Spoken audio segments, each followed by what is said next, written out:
What's up guys, it's Topsy. So, SpeedDuel's Battle City Finals has been out for a minute now, and I've just gotta say, I've been having a blast playing with this set. It's been incredibly fun, with the exception of Kaiba. That deck's been, you know what, I might have overhyped it a bit in my tier list video, but it doesn't really matter. In today's video, I kind of want to go ahead and show you guys how I would go about upgrading each of these character decks, under the assumption that you have 2, maybe 3 of these boxes laying around. I'm going to be showing you guys what cards I would personally end up using, what I would try to use the max amounts of copies I had available to me, in general, just what the thought process is with each of these character decks. So if that sounds like something you'd enjoy, then stick around. Also, if you do end up enjoying today's video, then leaving a like and subscribing to the channel would be a great help to me. I am trying to get this channel to 500 subscribers by the end of the year, and we are cutting it very, very close. So if you'd like to help out your boy, then that'd be very much appreciated. With that being said, let's get started. Alright then, so first character up we have is Yugi, and for Yugi's deck, I went ahead and went with the Sky God Revelation skill for him. And in this deck, essentially what we're trying to do is max out on the best cards we have access to. Those of course being the Imperial Bower and the Joker's Knight. These two cards are invaluable to the deck and they absolutely enable so much crazy stuff in it. But besides that, we have our 2 boss monsters of the deck, that being the Arcana Triumph Joker and of course the Slifer the Sky Dragon, just in order to be able to pull off the ability of Sky God Revelation, which does trigger off the effect of both of these cards. One thing you should keep in mind is that Arcana Triumph Joker, if it's special summoned, will not trigger the effect of Sky God Revelation to draw you 6 cards, or until you have 6 cards, that is. But if you do tribute summon her, then you will be able to use the effect, so do keep that in mind. Personally me, if I wasn't trying to stay true to kind of like what the deck was trying to do, I would completely cut off Slifer the Sky Dragon, just because it's a lot harder to get 2 normal summons in a turn, but we are trying to make do with what we have, so we have Slifer in the deck as well. We also have the 2 King's Knight, 2 Queen's Knight, and 1 Jack's Knight. Jack's Knight is absolutely the worst one of the trio, and also Queen's Knight is not that much better. But in the end, after trying out the deck multiple times, I ended up realizing that having just 1 copy of each of these cards doesn't end up working out really well, because you sometimes have to open them, and that's really, really bad because the deck kind of struggles after that. So we ended up doing 2 of each of these, just so we have targets when we activate Imperial's Bowers or Joker's Knight. So do keep that in mind. Of course, we also have the Breaker the Magical Warrior, just as a great normal summon for the deck whenever you already have an established boss monster. This card is just phenomenal and forever will be. We went ahead and maxed out on our copies of Monster Reborn, 2 copies of Swords of Revealing Light, and 3 copies of Thunder Speed Summon, because it is surprisingly easy to get 3 monsters on your field. The deck works really, really well. Personally, I feel like this deck thrives going first if you can establish the Slifer the Sky Dragon, or going second if you want to go for the Arcana Triumph Joker play. For the most part, you don't need a lot of defensive cards like the Quaking Mirror Force. Swords of Revealing Light is kind of just here in case you brick, but realistically, you don't need it. You could cut it off completely if you don't want to run multiple copies of this card. As for other options you can add into this deck, you could double up on the Arcana Triumph Joker if you really wanted to, or substitute the Slifer completely. You could add more copies of these guys, but realistically, you just don't want to see them in your opening hand. Other cards you could potentially play is Quartz Cards or Joker's Wild. In my opinion, I don't really like the way these cards feel in this deck specifically, just because Quartz of Cards requires you to have no monster on your field, and that's under the assumption that you already lost. And Joker's Wild being a trap card, being able to activate or add a Thunder Speed Summon from your deck doesn't work that well. It could, but I personally didn't like the way it felt. Other type choices are Dust Tornado or the Quaking Mirror Force, as I already mentioned, but again, I feel like Swords of Revealing Light does that better, and in the case of Dust Tornado, we have Breaker. This is a little template, so if you have 2 of these boxes, then play around with the ratios. If you have 3, this is a pretty decent template, but again, it's all to your discretion. I ended up actually making 2 decks for Yugi, the first one being of course the Phase 9 Archetype, but the second one being the other skill, that being my Faithful Companion. Both of these skills ended up being really, really good, and in particular, Ever Faithful Companion makes Dark Magician an incredibly powerful strategy. And this was probably the easiest one to build. You just max out on all your best monsters. 3 Breaker, 3 Dark Magician Girl, and 3 Dark Magicians, 2 copies of Magic Karibo. You don't need more than this, but you can add a 3rd one if you would like so. But after that, 3 Reborn, 3 Swords of Revealing Light, and 3 Quaking. Genuinely, you're going to win a lot of duels if you're playing at a very condensed format with this deck, just because it's super annoying as to what it's able to do, just being able to bring out big monsters like the Dark Magician Girl or Dark Magician very easily, and then after that being able to pair it up with the normal summon of Breaker, very, very strong. Also, 3 Reborns, 3 Swords of Revealing Light, and 3 Quaking, incredibly annoying to deal with. So really good deck. And you can tinker around with some other cards like Dust Tornado, I guess, if you really want to, but not necessary. Next up, we have Kaiba, and Kaiba was a nightmare to build. So the first deck we have here is his Blue Eye strategy, and I'm just gonna keep it a buck with you guys. This deck sucks. The skills do almost nothing for you, and essentially what I ended up doing here for Kaiba is I went ahead and maxed out on the Blue Ices and the King of D's in order to hopefully open up a decent play where you're able to just like normal summon the King of D, search out your adjacent card, either the Flute or the Dragon Rival Rhapsody, and bring out your Blue Eyes White Dragons. Genuinely, this doesn't happen as often as I would like, but you know what? We're doing the best we can here. In addition with that, we're also playing the Obelisk Tormentor, which feels really bad just because Executive Privilege doesn't really work without him, so we are kind of forced to do this. And Death Pharaoh Imp is primarily just here in order to recycle cards like King of D or Blue Eyes White Dragon back into the deck. And also we were kind of just like missing monsters in this deck, so it's like the best one of the options we had available to us.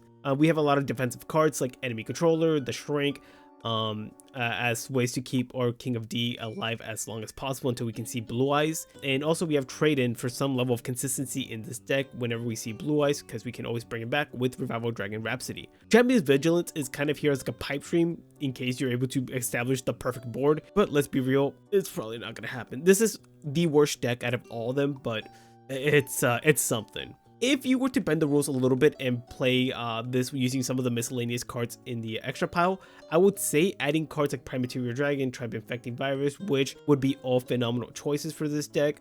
In addition, cards like Melody of Awakening Dragons is another great choice, just be able to get access to your Blue Eyes White Dragons. Besides that, other cards that I would consider adding is Blue Eyes Ultimate Dragon to try and pair it up with the Symbol of Pride skill, just because if you're able to get Melody, to activate, add all your Blue Eyes White Dragons, and then fusion summon using the Symbol of Pride, you can bring out a Blue Eyes Ultimate Dragon that is, untargetable, unaffected by your opponent's card effects, which is not bad, not great, but you know what, it's something. Definitely something that you should guys consider tinkering around with, and if you're willing to, add these melodies. These cards are way too good not to be able to add, and genuinely, I would probably just try and cut some of these cards in order to get access to these. I would do something like this probably. But of course, this is all up to your guys' discretion. Alright, the next character up is Kaiba once again, using his XYZ monsters. And this was a very simple deck to build. You went ahead and go ahead and max out on all the Union pieces. In addition, we also have Death Pharaoh Imp, because again, one of the big issues with this deck is that you're not able to use your graveyard as a resource because you don't have Union Combination, the skill, which is a great skill for this deck, but because you don't have that, you do need to get access to these guys once again once they get destroyed by your opponent. So that's why Death Pharaoh Imp is here. After that, we have of course some defensive cards like Econ and Shrink, just so your monsters are able to survive the battle phase. We have 3 Union Hanger because this card is crucial. Union Hanger is a 1-card combo. In order to get a decently beefy monster on your hand, you just activate it, search out whichever one you need, normal summon the Whitehead Dragon, equip it with the Metal Tank. That way you're able to get a 2100 attack monster on the field. Is that powerful? Not really, but you know what? It's the best thing the deck can do without the Union combination. After that, we also have Shadow Spell, again another way to protect your monsters, and it's a decently good way of reducing the attack of your opponent's monsters to keep them from destroying you. And finally, Union Scramble. Weirdly enough, we're not maxing out on this card because again, no Union Scramble, so it's very difficult to go ahead and use this card effectively. In the extra deck, of course, we went ahead and added all of them. You want to go ahead and probably do like 2 of each of them. Honestly, it kind of sucks the fact that we don't have the YZ tank, whatever it's called, just because that would be so helpful in this deck, so you can get a boss monster on the field a lot easier and have cards like Union Scramble be live more often. But you know what, we are making do with what we have. For the skills, honestly, Battle City Bestie and even the odds are not bad choices. Probably Battle City Bestie is your best choice, just because you're hoping that you can bait your opponent from doing something during the battle phase, so you can draw a card and hopefully see the Union pieces you need or the Union Hanger. But if not, even the odds is another more effective way of doing that. Again, it does have a harder activation condition, but if you're able to, this would help too to get access to your Union Hanger, the most crucial card in the deck. Next up, we have Joey. And Joey's deck was really fun to build. Again, very simple as to what we're trying to do. We are playing the Guilford of Lightning just so we can do a little bit of fun play with Battle City Slugger, but genuinely, you don't need this card whatsoever. You can cut it and be completely fine. But continuing on, we also have the Jinzo, because Jinzo is just way too good not to play. Again, if you really wanted to, you could cut Jinzo, and I wouldn't think you're crazy for doing so. But we do have him here as well as another option to tribute summon. Next up, we do have the Valkyrie Knight. I like this guy just because he's really big, 1900 attack points, and with Battle City Slugger, if you normal summon him, he's just 2k, so that's enormous. But the cool thing about this guy is that if your opponent did out the Gilfer of Lightning, or if for whatever reason you have this card in the graveyard already, you're able to just like banish him and another card to bring him back to the field. So that's a really nice interaction.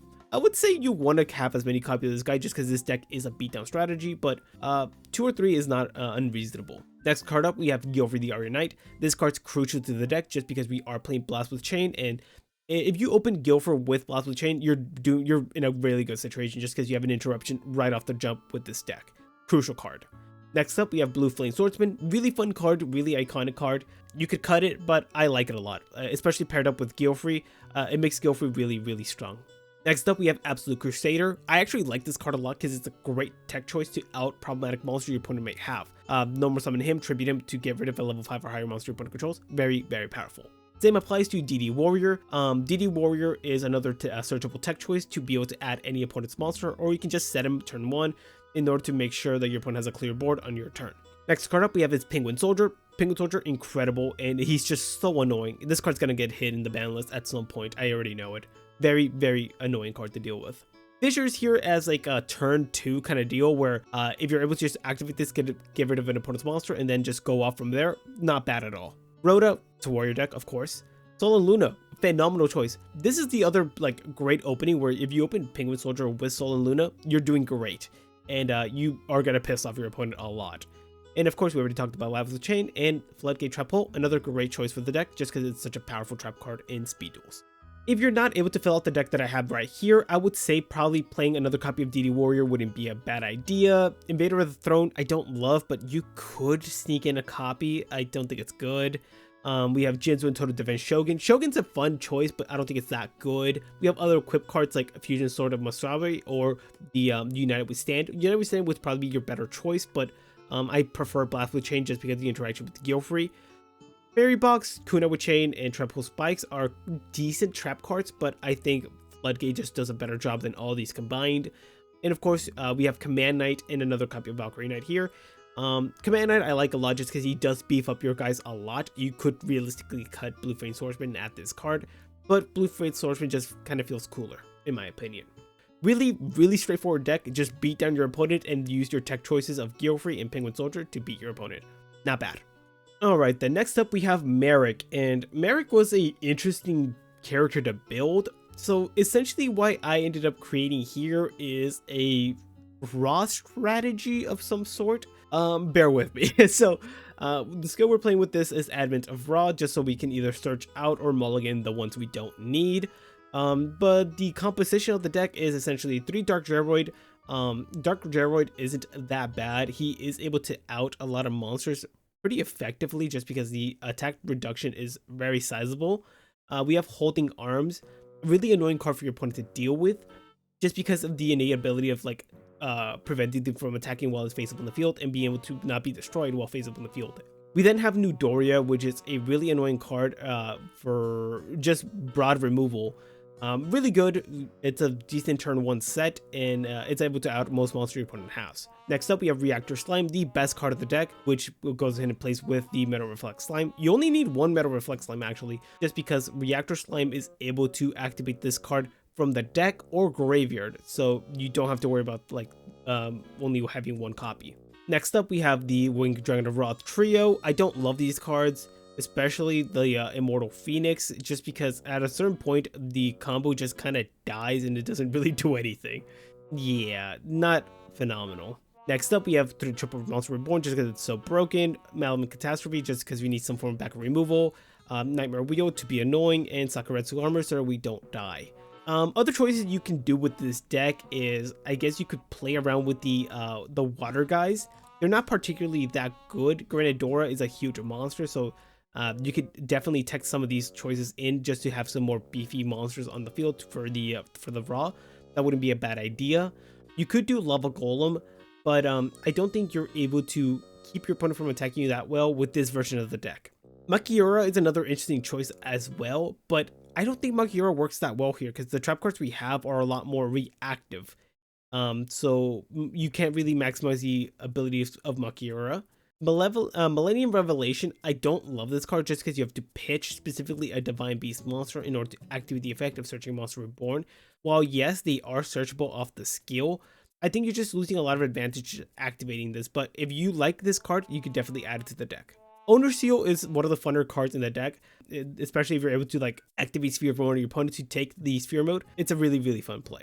And finally, one of the original versions I built of this deck was playing triple copies of Hidden Soldier in order to go ahead and special summon cards like Dark Geroid or Holding Arms in defense mode, which is the best way to utilize these cards. But in practice, if you open Hidden Soldier with like non-dark monsters, it feels really, really bad. And I just didn't like the idea of playing more than 20 cards in this deck specifically. But again, of course, you guys use this as a template and then just tinker around with it. But of course, we do have another deck for Marik, and this one is probably my personal choice if I were to play Marik in a constructed form. In this version of the deck, we have multiple copies of Holding R, Lava Golem, Makiura we have New Doria as well, alongside the Reactor Slime. Essentially, what you're trying to do in this deck is be the biggest nuisance to your opponent by continuously contributing away their monsters and burning them with Lava Golem, keeping them from attacking with Lava Golem with Holding Arms face up on your field, or the Nightmare Wheel.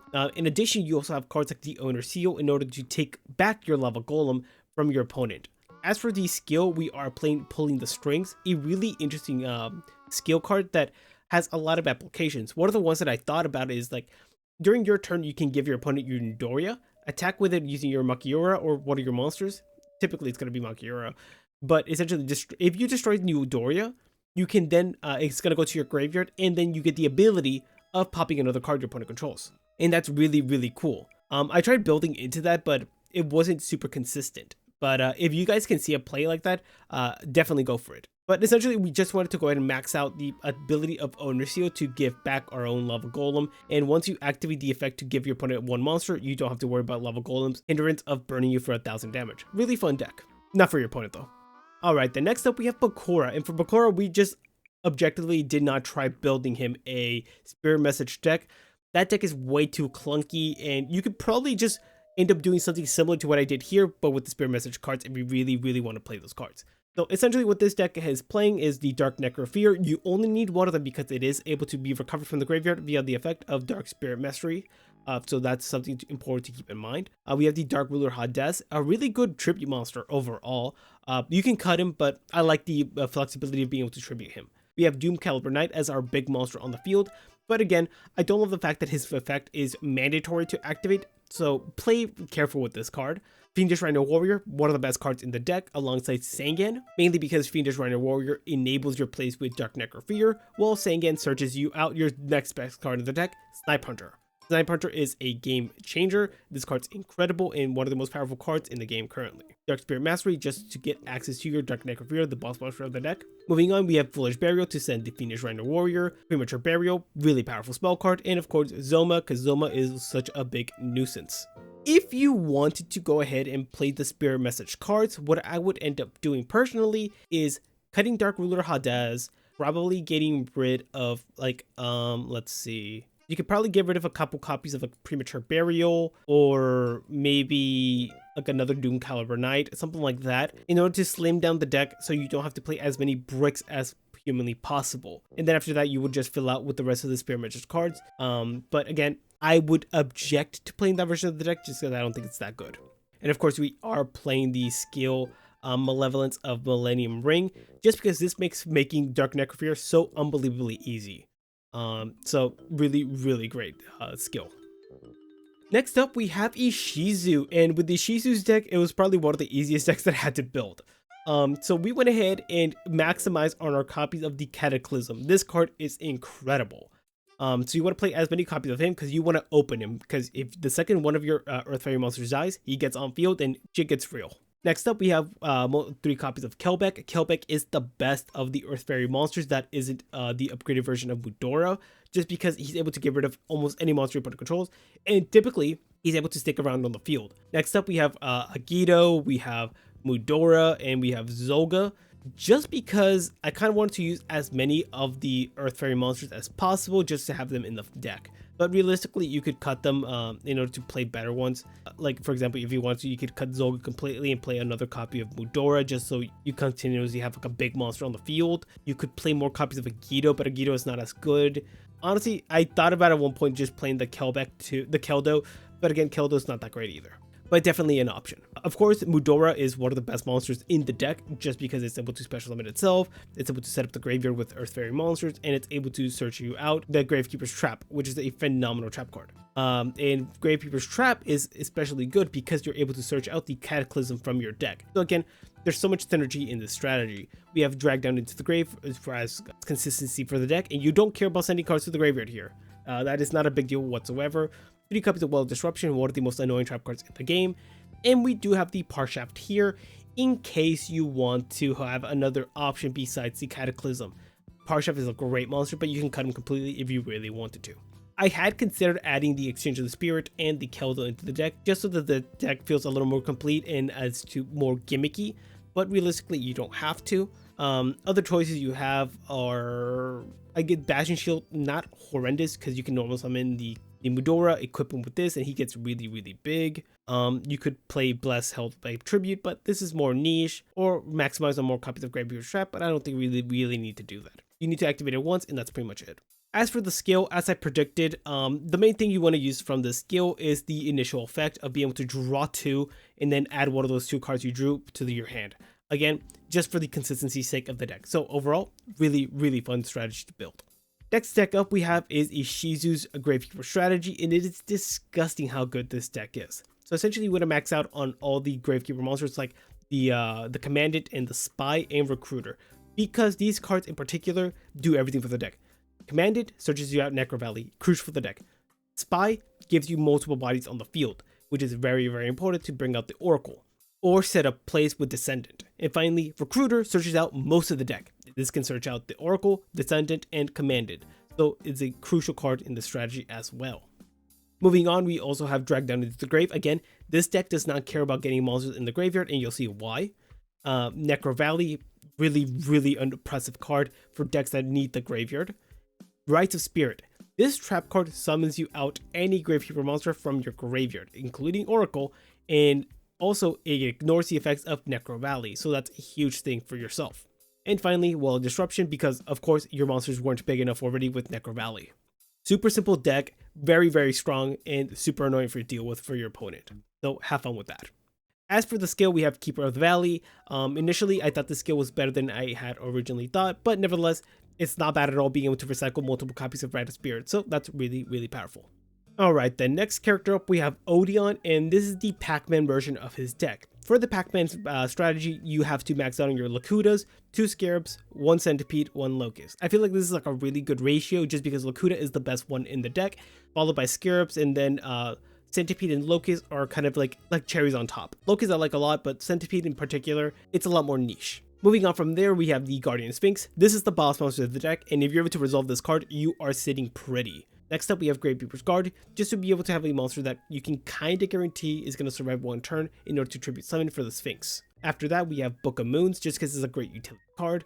Mystical Space Typhoon, because it's just one of the best backward moves in the game.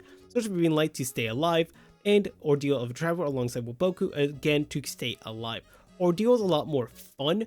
If you don't like the ability to, like the whole gimmicky thing of your opponent predicting, you can cut the Ordeal and add in Curse of Anubis, which is a more guaranteed version of that card, or you can add another copy of Book of Moon. Personally, I think this deck works really, really well as a 20 card deck, and Ordeal is pretty fun. Once you're able to get going, this deck feels really annoying to play against. And of course, the skill you're going to be playing is Desert Perils. This skill in particular, you kind of want to play this deck as a going second strategy, but if you go first, what you typically want to do is like start off with Lakuta, set him, activate skill, flip, draw 1 card with Lakuta, and then set with Lakuta once again, and hope that you drew into like a Woboku or Swords of Revealing Light to stay alive. If you're going second, then you want to open cards like Scarabs or Locust in order to go ahead and pop your opponent's monster or your opponent's back row with the effect of Desert Peril. That's roughly the idea you want to do with this deck. And here we have the second version of Odion's deck, the Trap Monster variant with a Beast of Surcat. Essentially what this deck is trying to do is turbo out this card. It still really sucks that this guy didn't have the ability to search him out. Really big blunder from Konami in my opinion. But here's the layout of the strategy. We're going to be playing 2 guards, 2 copies of Surcat. 3 feels like a little bit of overkill because you'll still see him fairly often enough, but you can I did originally do 3, but I don't think you need it. 3 Book of Moons, 3 Swords of Revealing Light, these Mystical Space Typhoon. Then we have into the interesting ratios as to the trap monsters. Apophis is the worst one. You could realistically cut him completely, but I feel like he still has a role in this deck. But of course, Tiki Curse and Tiki Soul are the best ones in the deck. Tiki Curse goes ahead and guarantees that you're able to out any opponent's monster that you attack with a trap monster, and Tiki Soul prevents your trap monster from being destroyed by setting himself back in the back row, essentially keeping them alive a lot longer. And lastly, we have Uboku in order to keep yourself alive as well and protect your trap monsters. Really cohesive deck. Worked really well when you're able to have multiple copies of this card, and it's actually fairly fun. As for the skill for the deck, we have the Royal Temple of Kings, just so you can activate your trap monsters turn 1 and be able to tribute for this guy. Realistically, in my opinion, if I were to build this deck more competitively, I would completely opt out of playing this guy and just play a pure trap monster strategy, just because I think the trap monster is that much better than this guy. But that's just my thoughts. Alright, last character up we have is Mai herself with her Harpie deck. And for this deck, I ended up going with the Harpie's Kaleidoscope as the skill. Personally, I still think that even if you want to play like a Harpie variant of this deck, you should probably still use Tribal Synergy, just because there's so many trap cards and spell cards that the Harpie, the Amazon strategy has access to that it's just worth it. But Kaleidoscope is not a bad skill, so I tried making the most out of it with what I had. So essentially what this deck is trying to do, we went ahead and maxed out on our copies of Harpie Channeler, just because she's one of the better Harpie monsters. And there's one play in particular that I wanted to go ahead and highlight, which is when you normal summon Channeler, you can send Hysteric Sign from your hand to the graveyard, and this will trigger the effect during the end phase to add you 3 Harpie cards from your deck to your hand, which is huge.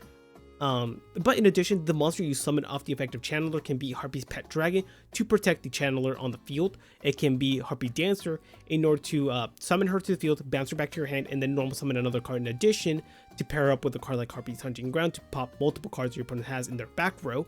So the versatility of Channeler is huge. Next up, we have Cyber Harpie Lady, which is just a big monster in the field, and generally, like, I thought about just playing one of her and then another copy of Harpie Lady 2, just because I like the effect of Harpie Lady 2, but again, up to you guys. Dancer, we already talked about her, and Harpie Lady Sisters. I considered playing multiple copies of her, but you only need one realistically, just because of the Kaleidoscope skill. We'll talk about that more in a second. Next up, Harpie Queen. This is the best Harpie monster besides Channeler, just because she can search out Hunting Ground, and she has 1900 attack points, which is huge. And of course, Harpie's Pet Dragon, we already talked about him, but even if not summoned off the effect of Channeler, he can just special summon himself very easily. So that's a great card. Next up, we have Elegant Egotist, just as a great pair up with any of your Harpie monsters. Hunting Ground, great back removal. Hysteric Sign can search out Elegant Egotist, and again has the second effect where if it's sent to the graveyard, it can search you out 3 cards. Do keep in mind, these effects do not stack, it's one or the other, so do be careful how you play Hysteric Sign. Next up, we have Hysteric Party, great late game trap card. Mirror Wall, great defensive card, and Windsummer Etiqua, another great defensive card. For other choices that you can play with this deck, I would say you can realistically play more copies of Pet Dragon. That wouldn't be a bad choice. You could play more copies of Lady Sisters, but again, I don't think you need them. Harpie Lady 2 is great just because Penguin Soldier is in the format, so being able to attack with her into Penguin Soldier, nullifying its effect, is not bad at all. You could play more copies of Egotist, but that feels like overkill. More copies of Hunting Ground, but it really depends on the matchup. And of course, Etiqua, love this card. Really good, but your Harpie monsters are not that big, so sometimes it's not able to take the most advantage of switching monsters' attack position. As for the skill, we have Harpie's Kaleidoscope, which the important part of this skill is that once per turn you're able to target 2 wind monsters in the graveyard and shuffle them back into the deck, meaning cards like Harpie Lady Sister, if she gets outed, to then bounce back one of your opponent's monsters, which is huge, and that's a once per turn effect. You can continue to do this throughout the duel. Another neat thing about this card is that Harpie Lady Sisters is unaffected by monsters and trap effects, which is really cool. And finally, we have the last deck for Mai, and this deck is disgusting. We have 3 Princess, 2 Queen, 3 Swordswoman. This ratio is perfect. You don't need more, you don't need less. This works really, really well. Chain Master is a neat card, but I wouldn't play her. The tech choice I ended up adding here is Harpie Queen to be able to search out your one copy of Hunting Ground.